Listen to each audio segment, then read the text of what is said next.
السلام عليكم ورحمة الله وبركاته. إن الحمد لله نحمده ونستعينه ونستغفره ونعوذ بالله من شرور أنفسنا ومن سيئات أعمالنا. من يهده الله فلا مضل له ومن يضلل فلا هادي له، وأشهد أن لا إله إلا الله وحده لا شريك له، وأشهد أن محمدا عبده ورسوله صلى الله عليه وعلى آله وأصحابه والتابعين وتابع التابعين ومن تبعهم بإحسان إلى يوم الدين. يا أيها الذين آمنوا اتقوا الله حق تقاته ولا تموتن إلا وأنتم مسلمون. يا أيها الناس اتقوا ربكم الذي خلقكم من نفس واحدة وخلق منها زوجها وبث منهما رجالا كثيرا ونساء، واتقوا الله الذي تساءلون به والأرحام إن الله كان عليكم رقيبا. يا أيها الذين آمنوا اتقوا الله وقولوا قولا سديدا يصلح لكم أعمالكم ويغفر لكم ذنوبكم، ومن يطع الله ورسوله فقد فاز فوزا عظيما. أما بعد، فإن خير الحديث كتاب الله، وخير الهدي هدي محمد صلى الله عليه وسلم، وشر الأمور محدثاتها، فإن كل محدثة بدعة، وكل بدعة ضلالة، وكل ضلالة في النار. Ikhwani fi din, a'azakumullah.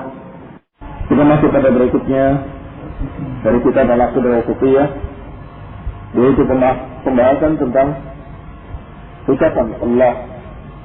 Allah Subhanahu wa taala berfirman, "Wa man asdaqu minallahi haditsa."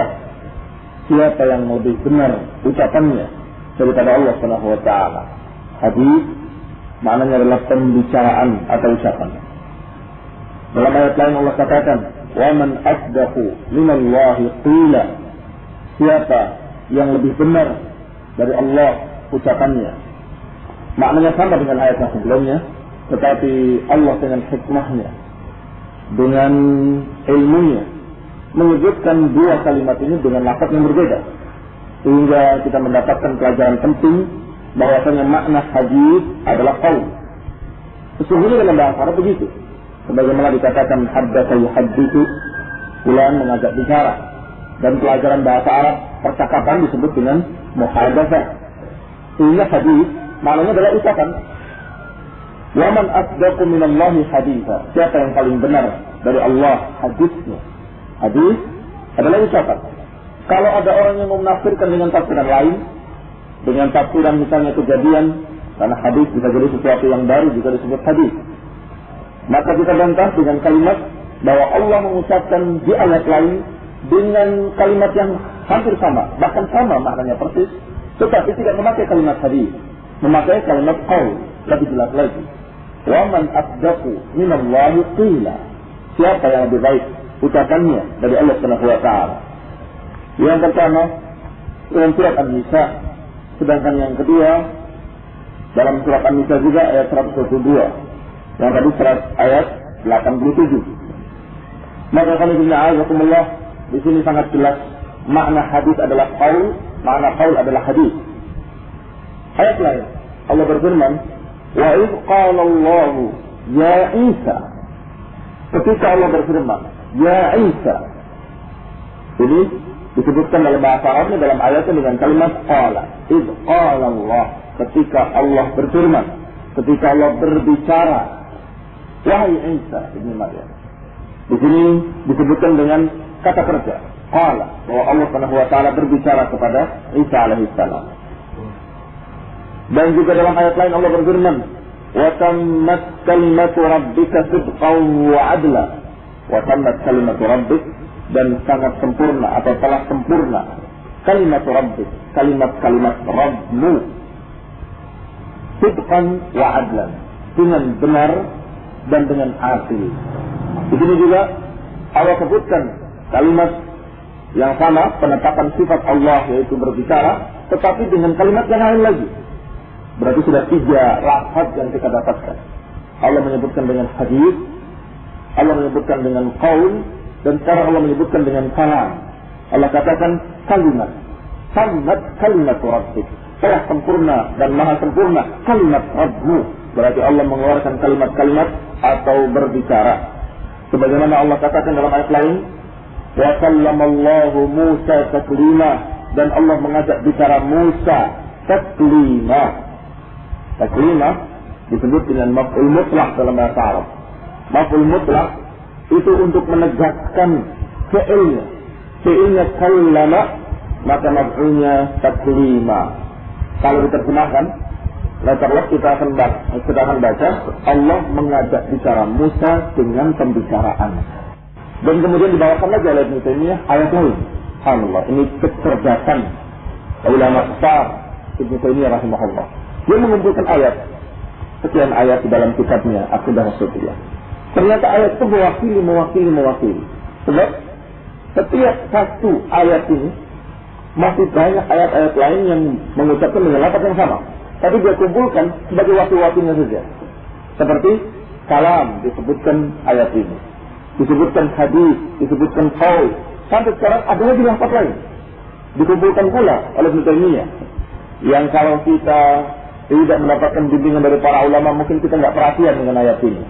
Yaitu ayat Allah, wa nadainahu min janibit turil ayman wa qarrabnahu najiya. Kami memanggil Musa dari sisi bukit Tursina yang sebelah kanan, wa qarrabnahu najiya, dan kami dekatkan dia najiya. Najiya pun maknanya adalah pembicaraan yang tidak didengar orang lain. Najiya artinya apa? Berbisik. Yang berbicara hanya Allah dengan Musa, yang lain tidak tahu. Hatta istrinya tidak tahu. Ini yang dikatakan dengan najiya.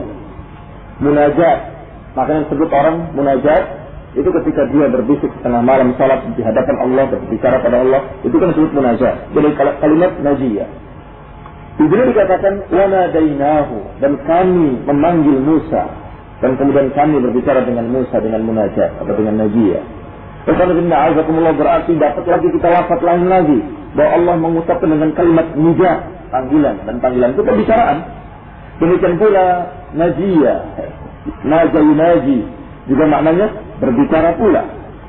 Wa qaluhu ta'ala, dan Allah berfirman di dalam ayat lain, wa idnada rabbuka Musa aniqtil qaumadh dhalimin. Ketika Allah memanggil Musa, datangilah qaumadh dhalimin. Kalimat nada yunadi itu bermakna memanggil, bermakna pula berbicara. Buktinya di sini ayat ini menyatakan wa idnada rabbuka Musa, ketika Rabb kamu memanggil Musa dengan ucapan datangilah qaumadh dhalimin, i'ti qaumadh dhalimin, datangilah kaum yang zalim. Berarti di sini makna nida adalah pembicaraan juga. Wa nadahuma rabbuhuma alam anhaduma an tilkuma syajarah. Contoh lain adalah kejadian Adam dengan Hawa ketika mendekati pohon khuldi atau buah khuldi. Allah Subhanahu wa taala memperingatkan agar jangan mendekati pohon tersebut. Allah katakan dalam Al-Qur'an, wa nadahuma rabbuhuma, dan memanggil keduanya Rabb mereka. Alam anhakuma an tilkuma syajarah, bukankah aku telah melarang kalian untuk mendatangi pohon tersebut? Berarti di sini nada bukan hanya memanggil, tetapi mengajak bicara. Nada rabbuka Musa, nada rabbuka Musa, dan di sini nadahuma rabbuhuma. Rabb mereka berdua, penguasa Tuhannya Adam dan Hawa, mengajak bicara keduanya. Alam anhakuma, bukankah kami telah melarang kau berdua dari pohon tersebut? Wa qawluhu, dan ayat lain, wa yawma yunadihim fayaqulu madza ajabtumul mursalin, dan ingat nanti ketika Allah memanggil manusia seluruhnya dan mempertanyakan pada mereka, madza ajabtumul mursalin, apa yang kalian jawab terhadap para rasul? Yani bagaimana sikap kalian terhadap dakwahnya para rasul? Madza ajabtumul mursalin, artinya apakah kalian mentaati para rasul ketika para rasul tadi memerintahkan dengan perintah-perintah? Apakah kalian mentaati para rasul ketika rasul tadi melarang dari larangan-larangan? Madza ajabtum, apa yang kalian jawab? Bagaimana sikap kalian dengan para rasul? Ini yauma yunadihim, ketika Allah memanggil mereka atau mengajak bicara mereka. Alhamdulillah, ayat-ayat ini dikumpulkan oleh Syekhul Islam Ibnu Taimiyah untuk membuktikan ketegasan sifat Allah, bahwa Allah memiliki sifat kalam dan berbicara. Dan alhamdulillah, Allah sebutkan dalam Al-Quran tidak hanya dengan satu lafaz. Kalau hanya dengan satu lafaz bisa jadi ada yang menakwilkannya ke makna lain. Sebab kadang-kadang bahasa memiliki dua makna, seperti hadis. Bisa makna berbicara, pembicaraan, bisa maknanya adalah kejadian. Bisa jadi mereka akan menakwilkannya kepada makna lain. Tetapi alhamdulillah disebutkan dalam Quran dengan lafaz hadis, dengan lafaz qaul, dengan lafaz kalam, dengan lafaz nida, dan dengan lafaz munajat. Alhamdulillah. Maka berkata Syekh Muhammad Khalil Harras, tadammanat hadhihi al-ayat isbat sifatul kalam lillah. Ayat-ayat ini semuanya menetapkan sifat kalam bagi Allah Subhanahu wa taala. Berarti tidak ada yang mengingkari sifat kalam ini bagi Allah kecuali orang-orang yang sungguh bodoh dan tidak mengerti tafsir-tafsir ayat, bahkan tidak mengerti bahasa Arab. Karena ayat-ayat ini sangat jelas secara bahasa, apalagi secara tafsirnya. Wa qad tanaza'a an-nas haula hadhihi al-mas'alah niza'an kabira. Maka manusia banyak bertikai tentang masalah ini. Faminhum man ja'ala kalamahu subhanahu makhluqan munfasilan minhu. Ada yang berkata kalau ucapan Allah itu terpisah dari Allah. Yani betul-betul makhluk yang terpisah dari Allah Subhanahu wa taala. Maka pendapat pertama ini atau orang-orang yang berpendapat dengan pendapat pertama ini menakwilkan ayat tadi seluruhnya. Inna ma'na mutakallim khaliqul kalam. Kata mereka, karena pembicaraan itu makhluk, berarti maknanya berbicara adalah menciptakan pembicaraan. Maka mereka takwilkan semuanya. Hadis, mereka Allah menciptakan hadisa. Qaul, Allah menciptakan qaul. Kalam, Allah menciptakan kalam. Dan terus begitu sampai mereka menyatakan bahwa Allah Subhanahu wa taala menciptakan pembicaraan dengan lafaz semua itu tadi. Ini mu'tazilah. Sesungguhnya hakikatnya karena mereka mengingkari sifat Allah tadi. Wa minhum man ja'alahu laziman li dzatihi azaliyan wa abada wa yata'allaq bi masyiatihi wa qudratihi wa nafa 'anhu al-harf was-sawt. Ada pula yang menjadikannya bahwa itu sifat Allah azali itu terus menerus, abadan, azali itu tidak berawal, abadan itu tidak berakhir. Dan berkaitan dengan kehendak Allah, tetapi menafikan huruf was-sawt. Tetapi mereka menafikan huruf was-sawt. Tidak ada huruf, tidak ada suara. Jadi huruf suaranya itu makhluk. Tapi gimana Allah berbicara tanpa suara? Wa qala innahu ma'nan wahid fil azal wa humul kullabiyah wal asy'ariyah. Pendapat ini adalah pendapatnya Asy'ariyah dan pendapatnya Kullabiyah. Jadi Allah berbicara, tetapi makna yang ada pada Allah pembicaraannya. Adapun setelah suara, setelah terdengar kalimat, maka itu makhluk. Ini rancu lagi pendapat dari Asy'ariyah dan Kullabiyah.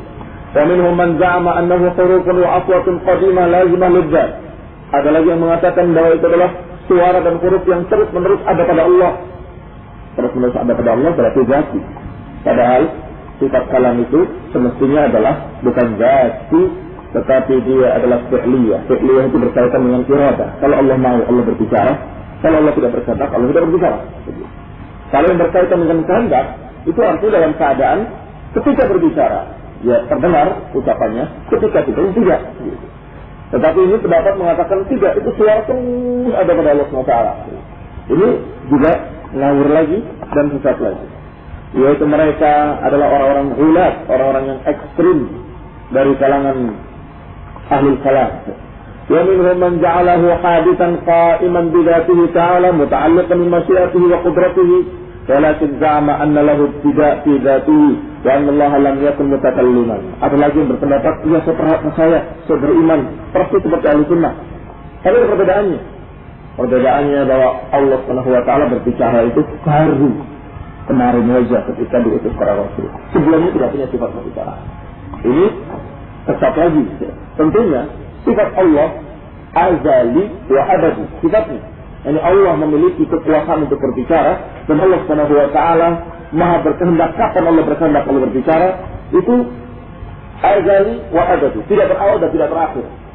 Ini kitab tersebut kitab fi'liyah Allah Subhanahu wa taala, itu salah.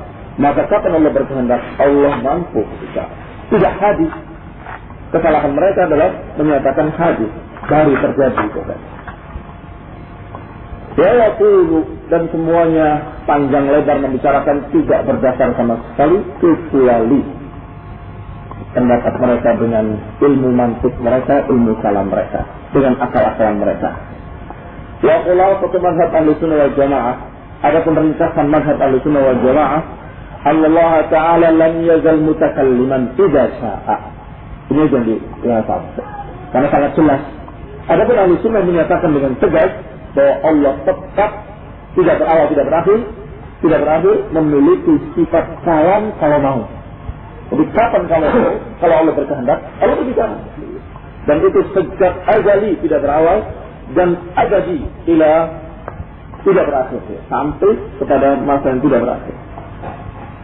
Qala wa annal kalam sifatun lahu qa'imah bi dzatihi yatakallam biha بمشيئته وقدرته فهو لم يزل ولا يزال متكلما إذا شاء وما تكلم الله به فهو قائم به ليس مخلوقا. Maka menurut ahli sunnah adalah Allah Subhanahu wa taala benar-benar berbicara dengan pembicaraan, bukan menciptakan pembicaraan. Wallahu taala a'lam. Subhanallahi wa bihamdihi la ilaha illa anta astaghfiruka wa atubu ilaik.